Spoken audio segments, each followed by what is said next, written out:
Hi all, I'm Imaan Khan, and the working title of my thesis is Renaming the Ice Candyman, Identitarian Assemblages in Post-Partition Literature. Ice Candyman is a novel by Bapsi Sidhwa that tells the story of Lenny, a 4-year-old child with polio growing up during partition with her housemate Aya. She grows up around experiences of violent mobs. She experiences puberty and her own sexuality and the bloodshed and political strife that came with partition. I'd like to begin with a quote from the author of my chosen text. In a 2005 interview, she remarked, "I have a 3P identity. I'm a Parsi first, then a Pakistani, specifically a Punjabi. These three identities, historically and socioculturally, find themselves at points of contention. After the partition of India, borders splintered these three groups. The tensions can even trace back to the late 1800s during Bombay's Parsi Muslim riots. In many ways, Sidhwa's 3P identity pieces together three fragmented geographies.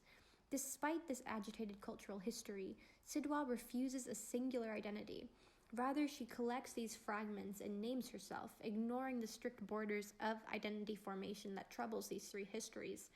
And how her own renaming fuses and flexes these multiple identities through alternative temporalities and spatialities is what I'm addressing in my thesis.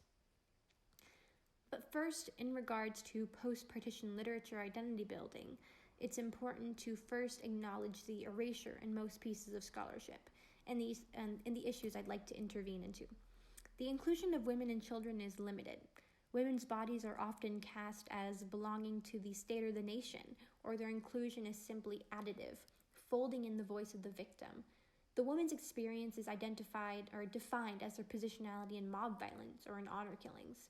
There also exists the children's version in post-partition literature, where they are these singular containers for post-memories of hope and survival. Lastly, much of the literature is concerned with politics, the who won and the who lost, making the discussion of brown bodies as easily divided, detachable, and transportable. So in revisiting that renaming that Sidhwa did in my second slide, my methodological framework is Jasbir Puar's assemblage theory. Puar's assemblage theory proposes a separate identitarian model that moves a bit away from the separability of intersectionality. She writes, as opposed to an intersectional model of identity, which presumes that components, race, class, gender, sexuality, nation, age, religion, are separable analytics and can thus be disassembled, an assemblage is more attuned to interwoven forces that merge and dissipate time, space, and body against linearity, coherency, and permanency. So an assemblage model really incorporates multiple times and spaces to form an identity rather than a rooted, separable model like intersectionality.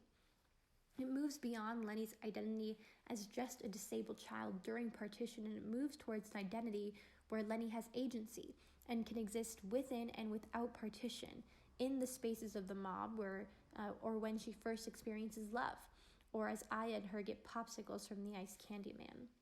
So my argument is that renaming is a key tool for assemblage building in Ice Candyman. Lenny herself refuses traditional naming conventions and creates these new reassembled names for her characters. On page 250, Lenny reflects, "Since we all ingest the same nourishment, I fall asleep to a medley of winds. The doctor's magnificent explosions, godmother's and slave sister's muted putt-puttering, old husband's bass bubblings, and Audie's and my high-pitched and protracted eeps." Lenny crafts these new names, which are assembled literally from multiple words with old husband and slave sister. This is a small, close reading, but Lenny reassigns and renames often in the novel.